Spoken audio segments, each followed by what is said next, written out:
For me, I prefer to save money. You know, the economical environment is not good now. So, not sure. Maybe next month I will lose my job or my salary will be less next year than now.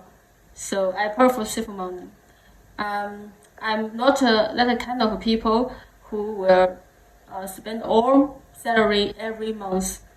If there no money in my account, I will be feel uneasy and safe.